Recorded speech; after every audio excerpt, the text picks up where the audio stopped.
Alors, il y a un micro ici, donc si vous avez des questions, vous pouvez profiter de l'expérience de Madame Tamzali qui repart en Algérie le lundi. Allez-y. Nouria Kassed, j'ai une question par rapport, tout à l'heure vous avez fait un parallèle avec la condition féminine algérienne et vous avez parlé des femmes au Maroc. Je voulais savoir qu'est-ce que vous en pensez par rapport à l'égalité et l'équité salariale. Je viens de l'Algérie, je suis ingénieure de mon pays, j'ai étudié en Algérie comme plusieurs femmes qui sont ici. On est une génération instruite et en Algérie on a l'égalité et l'équité salariale, chose qu'on n'a pas au Québec. Il y a l'égalité salariale, mais elle n'a pas d'équité salariale. Alors, je voudrais savoir votre point de vue. C'est parce que j'ai senti un peu de pessimisme, je m'excuse, peut-être j'ai mal compris. Pessimisme un petit peu. Ah ben c'est ça. Alors c'est sûr que oui. Donc pour moi, c'est sûr qu'il y a on a beaucoup de fierté par rapport à ce qu'on a appris dans notre pays et le bagage qu'on a, qu'il soit intellectuel, culturel, religieux ou autre, pour chacun c'est quoi ça, c'est à sa condition. Donc j'aimerais juste que si c'est possible de faire un parallèle avec la situation ici au Québec, si c'est possible. Et je peux vous dire que dans tous les pays du monde, il y a une grande différence salariale entre les femmes et les hommes. En Algérie, dans le secteur de l'État, et qui était très important, qui est de plus en plus faible, qui est de moins en moins important, et qui recrute de moins en moins de femmes, et d'hommes d'ailleurs, il y avait une égalité formelle salariale. Mais évidemment, les missions à l'étranger, etc., tout ça c'était pour les hommes, puisque les femmes ne pouvaient pas voyager, travailler avec les enfants, etc. Donc, l'égalité formelle, elle existait dans les entreprises de l'État en Algérie, mais les questions de promotion, les questions d'embauche d'abord, parce que statistiquement, la femme algérienne du Maghreb, c'est la femme qui travaille le moins, n'est-ce pas? Alors maintenant, la chose qui est surprenante, c'est que dans des grands pays où l'égalité est vraiment un sujet politique, au cœur des débats, au cœur de la politique, comme le Canada, comme la France, comme l'Italie, comme l'Angleterre, comme l'Espagne, comme l'Europe, qui a beaucoup travaillé sur l'égalité des salaires et qui n'arrive pas à rattraper cette égalité des salaires. C'est peut-être la chose la plus difficile à faire dans les pays les plus égalitaristes, ceux qui ont le plus développé des stratégies d'égalité, des stratégies de contrôle de l'égalité, des stratégies parce que accorder une égalité salariale formelle, ça demande de mettre en place un appareil de contrôle qui est extrêmement sophistiqué, et je n'ai pas entendu dire que dans les entreprises nationales algériennes, il y avait ces appareils de contrôle sophistiqués. Peut-être qu'à l'entrée du contrat, quand vous prenez votre contrat d'embauche, on va payer la même chose à des indices de grade les mêmes, mais les difficultés de l'emploi des femmes est un problème grave en Algérie, dans la mesure où les femmes sont vraiment, même très diplômées, sont beaucoup plus nombreuses au chômage que les hommes. C'est un peu ce qu'on retrouve dans les autres pays, vous savez.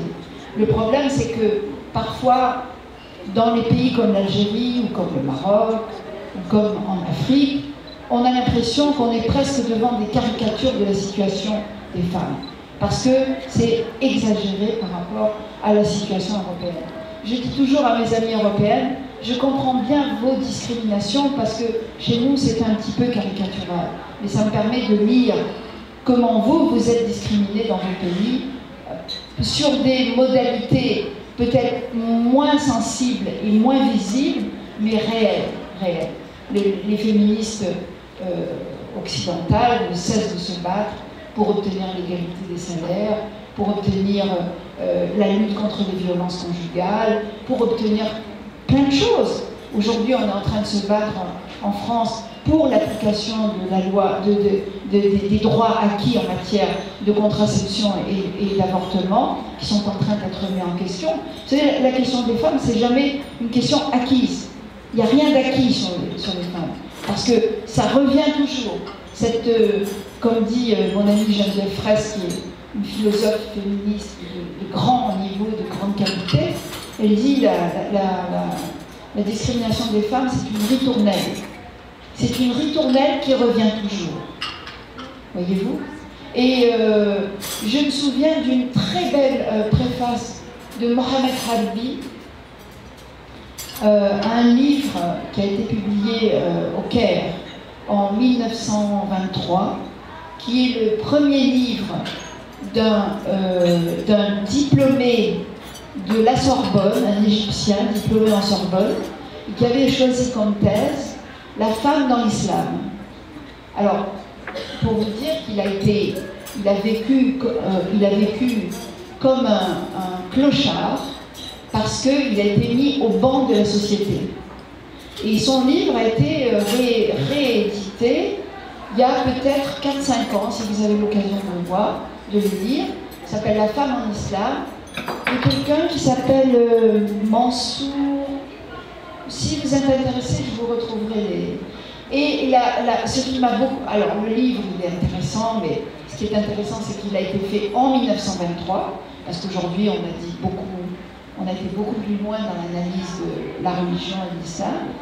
Mais ce qui est très intéressant, c'est la préface de Mohamed Harbi, qui fait une préface en tant qu'historien, donc avec cette perspective d'historien, et qui met le propos de l'étude des femmes dans une perspective historique, et qui montre comment, à chaque fois qu'on fait un pas en avant dans le monde dit arabo-musulman, et qui applique la loi de la religion, à la moindre occasion, on le remet en question. Je vous donnerai comme exemple très concret.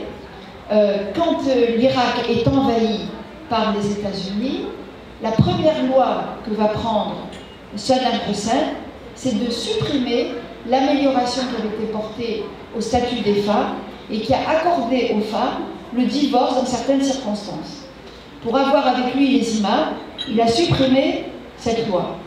Autre exemple, la première loi que vont déposer les révolutionnaires libyens, entre guillemets, parce qu'on ne sait pas en France si c'était révolutionnaire, en tout cas ceux qui prennent le pouvoir et qui prennent l'Assemblée, la première loi qu'ils vont proposer, c'est la suppression de la loi qui supprimait la polygamie, c'est-à-dire la restitution de la polygamie. Donc, on a vraiment l'impression qu'à chaque fois qu'il y a des crises, on revient. La question des femmes dans nos pays a toujours été un moyen d'échange et un moyen de monnaie entre les différents groupes politiques. Quand on met par terre l'islam politique en Algérie, c'est-à-dire quand on arrive au bout du fils et des intégristes et de l'islamisme, que fait le gouvernement? Eh bien, d'une certaine manière, il offre ce que demandaient les islamistes sur les femmes. Et ça, c'est une règle presque générale. Parce que dans les pays, là je sors un petit peu du sujet, excusez-moi, mais c'est important de montrer, en fait je ne sors pas du sujet, c'est le sujet. Dans nos pays post-coloniaux, la période post-coloniale, celle que nous avons appelée nous, chez nous, la reconstruction du pays. Vous vous souvenez? Est-ce qu'il y a des gens qui se souviennent de cette époque? C'était la reconstruction du pays. Les reconstructions du pays, elles se sont faites par des régimes militaires, que ce soit en Égypte, que ce soit en Syrie, que ce soit en Irak, que ce soit chez nous, bien évidemment, vous le savez. Et à ce moment-là, les militaires, qui avaient été soutenus évidemment dans cette fameuse guerre froide, il y avait la Russie et l'Amérique des deux côtés, c'était pratiquement tous des régimes socialistes. Souvenez-vous, pratiquement. Nous avions un socialisme spécifique.